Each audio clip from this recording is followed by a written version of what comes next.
上周五，关于红牛违反2021赛季预算帽限制的处罚终于是下达了，罚款700万美元，风洞和 CFD 测试时间减少 10%。这个处罚多多少少是受到了红牛公司创始人马特西斯去世的影响，所以来得稍晚了一些。不过，作为总部设立在英国米尔顿凯恩斯的奥地利车队，这部分罚金显然是要用英镑交的。目前，从英镑到美元的汇率是 1.15 左右，而在预算帽规则诞生的2020年5月，这个数字是 1.25， 也就是说，红牛还额外亏损了将近50万美元。当然，这对红牛来说根本不算事儿。从红牛的角度来看，2021年的预算帽限制并不是 1.45 亿美元，而是 1.18 亿英镑。在2021年预算帽所规定的范围内，红牛自称花了 1.143 亿英镑，距离预算帽限制还有大概370万英镑的盈余，但这只是红牛自己的说法。FIA 在经过审查之后，确认了红牛在他们所提及的金额的基础上，遗漏了13项开支，多花了大约560万英镑。这就意味着红牛起码超过了预算帽限制180万英镑，而这个具体数值则是 186.4 万英镑，超支 1.6%， 少于 5%， 属于轻微超支。这不得把红牛的财务总监保罗·赫顿拉出来拷打一顿，居然能和 FIA 审查出来的差了500多万英镑。还是说赫顿其实一直知道红牛在玩什么花样，只是不说罢了？大家怎么想呢？但 FIA 又发挥了判罚过程和判罚结果充满多样性的传统异能，表示红牛超支的这部分其实还多算了。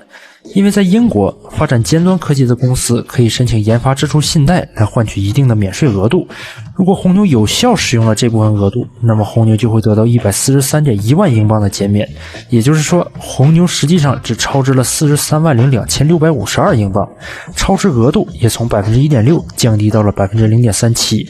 但是这就很有争议了。首先，红牛提交财务报告的时候并没有申请免税额度，这140多万英镑的超支是你 FIA 帮红牛省下来的。其次，很多人认为红牛不可能忘记申请免税额度，他们很有可能是故意不申，然后把这些钱投入到2022年的赛车研发当中去，那最后玩脱了。如此看来， FIA 的预算帽规则还是有很多漏洞的。考虑到这是预算帽规则实施的第1年，审查程序也异常复杂，预算帽管理部门认为没有证据显示红牛恶意违规并且故意超支，所以最终向红牛车队提供了一个 Accepted Breach Agreement 来解决超支问题。其实有点像一个认罪协议，700万美元的罚款以及减少风洞和 CFD 测试时间的提议也被红牛所接受。不过遗憾的是， FIA 指明红牛13项错误申报的款项中有一些写得非常模糊，因为触及了车队的敏感项目数据，所以并没有在已公开的违约协议中写明。而在处罚结果公布之后的新闻发布会上，霍纳也阐明了预算帽事件的时间线，以及说明了红牛为什么并没有做错。注意，以下说法都是从霍纳的角度说的，这是霍纳的一家之言，信与不信还是要取决于观众老爷们自己的观点。2021年4月8号，也就是上赛季揭幕战和艾米利亚罗马涅大奖赛之间的3周间隙当中，红牛向 FIA 提交了一份临时的财务报告，但是红牛并没有得到 FIA 的反馈。那既然 FIA 一点动静都没有，那红牛就觉得自己这么写报告是没问题的。好，那我们以后就这么干了，等年终的时候也按这种套路办。不过巧合的是2020年的时候，其实就已经有一次关于预算帽的试运行了。这次试运行里阐明了预算帽的诸多细节，但好巧不巧，红牛并没有参与其中，所以霍纳必然会在这个方面大书特书。直到2022年9月，红牛才第一次收到 FIA 的反馈，而这个时间点恰好是新加坡站，也是围场内第一次出现红牛违反预算帽规则的传闻。而这时候的红牛还无法从 FIA 的反馈中明确得知自己是否超支了，于是就出现了霍纳自信满满的表示红牛肯定没超支，最后反被打脸的情况。所以霍纳说该道歉的并不是红牛，而是那些依据传闻就指控红牛违反预算帽的车队。日本站维斯塔潘提前完成卫冕仅仅90分钟过后， FIA 新任临时秘书长夏拉安通过电话告知了霍纳红牛违反了预算帽的消息，这让霍纳十分震惊。而这个夏拉安担任 FIA 临时秘书长之前曾是梅奔车队的法律顾问，同时还是马桶狼的特别顾问。这个身份真是不得不让我们去联想，马桶狼在谈到红牛超支时在镜头面前展现出的底气到底是哪儿来的。比诺托就曾经对夏拉安担任这个职位公开表示过担忧，真是牛法团结靠梅奔，牛奔团结靠我法，法奔团结靠红牛啊。然而仅仅过去了1个月，也就是红牛提交第一份临时财务报告的2年半之后的2022年10月26号，红牛与霍纳就承认了违规超支的事实，并且接受了 FIA 的处罚。看来红牛这2年半的练习是一点成效也没有啊。所以说大伙觉得霍纳说的可信度有多少呢？难道红牛过去的一个赛季真的一直被 FIA 蒙在鼓里吗？那么红牛超支的这部分都用在哪儿了呢？首先就是之前提到过的报税部分，如果大家有兴趣可以搜索一下英国的 RDEC Tax Credit， 这里面有一套很复杂的系统，本期视频就不多介绍了。其次，霍纳强调在红牛向 FIA 提交财务报告过后，预算帽规则添加了更多细节，如何申报已经制造好了但并没有被安装到 LP16B 上的部件的费用，承接到其他部门的未经使用过的赛车部件的费用，以及用于维护保养以往赛季赛车的费用，都得到了很好的补充说明。霍纳表示，如果红牛在提交报告之前就知道这些规则，那么肯定会多加注意，毕竟 RB7 还得当劳模，在各种极端条件下玩生存呢。我说 RB7 是 F1 界的贝爷不过分吧，但其他车队就不同意了，我们也路演呢，我们也拍广告啊，怎么就你没注意到之前的规则已经说明了这部分开支该如何申报了呢？明显是你红牛太傲慢了，不参加2年前的预算帽试运行，不积极向 FIA 寻求指导意见，你能写好报告才怪了呢。第3点也是最有意思的一点，那就是餐饮费用。霍纳说让员工免费吃喝不仅仅是红牛车队的经营理念，更是红牛整个企业的运营哲学，不像其他车队最多只提供个餐券就拉倒了。至于为什么把餐饮费用算在预算帽里，霍纳说这只不过是为员工提供的额外福利罢了，是一种变相发放工资的方式。而要是和工资挂钩，那就是和报税挂钩，和报税挂钩，那就和预算帽挂钩，好一个层层相套环环相扣，合着节省预算都要从员工吃的里扣是吧？然后明目张胆的降低伙食质量。那我们就不妨来算一下，红牛在吃的上到底花了多少钱。我看到 B 站一位在红牛工作的大佬 UP 主表示每天有5英镑的餐补，我又上网核实确认了一下，那我们就按照每人每天吃5英镑来算。红牛动力单元部门和性能研发部门的规模，我们就按照比较保守的600人来算。同时，去年英国的工作日有255天，减去每人每年能获得的28天带薪假期，那就是每人每年工作227天。由此，我们可以得出红牛一共在吃的上花了5乘600乘227，等于68.01万英镑，比红牛超支的 0.37% 还要多。如果每位工程师的工资按照平均10.07万英镑来算，那么多出来的68万英镑就相当于多雇佣 6.36 位工程师。所以你说，如果超的这部分真全花在吃的上了，那么这几十万英镑到底算不算花在提升性能上了呢？如果像霍纳所说的那样，红牛并没有多花1毛钱来提高赛车性能，那多雇佣6-7位工程师其实也不算很多，但也不少了。但用免费午餐来吸引新人才这种手段，显然是要有助于提升赛车性能的。所以到底算不算呢？那不管我们怎么认为， FIA 说这肯定得算，因为 FIA 觉得红牛吃的简直太多了，必须算。不过红牛这边也没有细说到底哪些人能免费干饭，哪些人不能，只是笼统的概括过去了。这一定程度上导致了红牛与 FIA 预算帽管理部门之间的分歧。我在网上查到，一些记者或是摄影师在参观红牛工厂的时候，也可以免费在员工食堂干饭，也被算在预算帽里了。所以我觉得Toto下赛季可以3天两头就派几个饿了好几天的大胃王员工去红牛工厂参观一下，最好再打包一些带回来。第4点，病假。FIA 规定，如果员工长时间请病假，或者说最严重的情况，因为各种原因离世了，那么这些工资费用是不被算在预算帽里的。但是如果员工请长假之后回归继续工作了，那么带薪养病所花的钱是得算在预算帽之内的。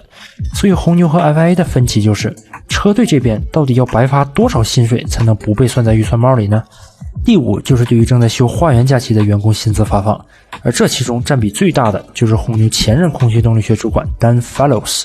2021年6月25号，他被阿斯顿马丁挖走，但需要休花园假期直到2022年4月22号。对于这期间的薪资发放， FIA 预算帽管理部门和红牛车队存在一定的分歧。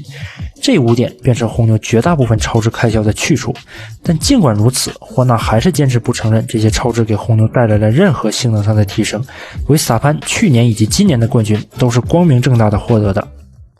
那么围场内的人对700万美元以及 10% 风洞和 CFD 时长的处罚都是怎么看的呢？作为红牛预算帽超支潜在的最大受害者，梅奔与马桶狼虽然在新加坡站之前对红牛言辞刻薄，但等处罚真正下来的时候却改了口风。他说这些处罚在梅奔看来还是太少了，但对红牛来说很多了，其实说的很中肯了哈。同时还夸 FIA 的处罚果断迅速，让红牛的名誉受到了影响，也给其他车队起了震慑作用。而今年更多的是因为自己的原因提前退出总冠军争夺，进入亚军保卫战的法拉利却毫不掩饰地说罚的太少了。日本站的时候比诺托不在场，又去马拉内罗监督新车研发去了，所以比诺托没来，维斯塔潘和霍纳是不是在庆功宴上饿了一天呢？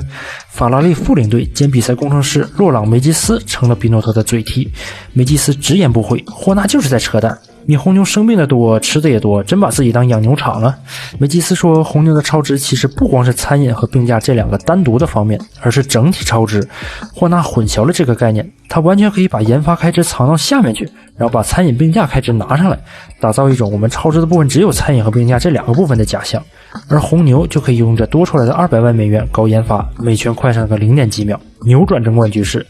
咱就是说哈，这话换成马桶狼说就可信多了。我还清晰的记得比诺托说过，法拉利没理由不赢下赛季剩余所有的比赛是吧？结果却提前缴械投降了。所以另外的问题就来了，既然霍纳说红牛是在日本站90分钟之后才第一次知道自己超预算帽了，那么2022年如果红牛以相同的方式去记账，那岂不是又要超预算了？对此，霍纳表示，你们这就是咸吃萝卜淡操心了。今年红牛的病假与离职费用都是一次性发放的，不再按月计入花销，员工的干饭费用也会合理算在预算帽之内的。另外，今年两位车手在场上的表现都十分稳定，省了不少修车费。不过某些车队倒是要好好想想，当自家车手高昂的修车费用遇上通货膨胀与能源危机，他们能保证今年不超支吗？想必此时的霍纳肯定是握紧了拉蒂菲和米克的身份证，然后台下的卡皮托冷汗直流，斯丹纳小声骂 fuck。不过有了红牛的前车之鉴，想必各家车队都已经透彻了解了预算帽到底是怎么运作的，记账的时候该怎么做手脚，如果和 FIA 审查后的结果有较大偏差，该拿什么来和 FIA 周旋。在这方面，红牛同时起了正面和反面的作用。霍纳完美的向大家展示了该如何与 FIA 扯皮，并且要给自己留多大的余地才够用。最后我们来看看惩罚措施。首先是经济上的，700万美元的罚款需要红牛在协议签订后的30天内交出，并且不算在预算帽里。呼声很高的降低下赛季预算帽，以及扣除去年车队与车手总积分也没有被写在协议里。接下来是关于及时生效的风洞和 CFD 测试时长处罚。10%看起来有点抽象，那我们现在来具体了解一下。根据2020年 F1 制定的空气动力学研发 BOP 系统，2022年将会以第7名为界限，第7名往上测试时长依次降低 5%， 往下依次提高 5%。 而在2021年，这个层次差距是 2.5%， 为的就是缩小火星车与地球车之间的差距，增加比赛看点。现在我们假设哈，年底法拉利和梅奔的积分榜排名不会变化，那么每个空气动力学测试周期里，红牛、法拉利和梅奔空气动力学测试将是第7名阿斯顿马丁的 70%、75% 和 80%。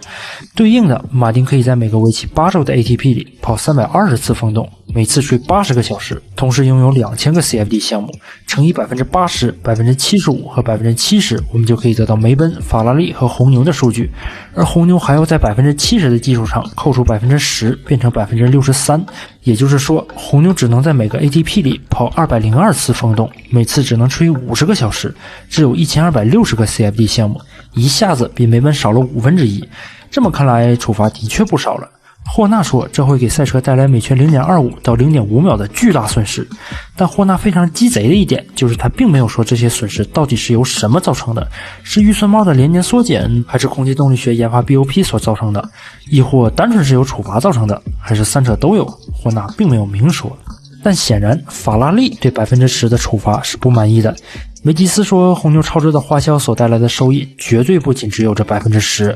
另外 FIA 不削减红牛的预算帽，就会意味着红牛虽然在空气动力学研发上得到了惩罚，但用于空洞研发的资金也会对应减少。红牛完全可以拿在空洞省下来的钱去搞别的。现在引擎研发冻结了，不能动手脚了，但红牛可以在车身轻量化上面投入更多资金，把空气动力学上的劣势给补回来一些。霍纳说，那你要我怎么办呢？那你去找 FIA 呀，要不然比诺托你去放把火，把我们家67岁的老风洞烧了吧。红牛签订违规协议的时候，纽维还专门去和 FIA 对线了，这能否说明问题的严重性呢？因为这个老风洞也算个冷战遗迹了，天气一热或者一凉就很难进入工作状态，新风洞也要在2024年才能建成。而且这个老风洞达到最高风速所花费的时间要比新风洞更长，削减 10% 之后很难保证工作效率。所以说这 10% 的惩罚对红牛究竟有多大的影响，还真的没有办法下一个确切的定论。这是不是你维和霍纳放的烟雾弹呢？我们就拭目以待吧。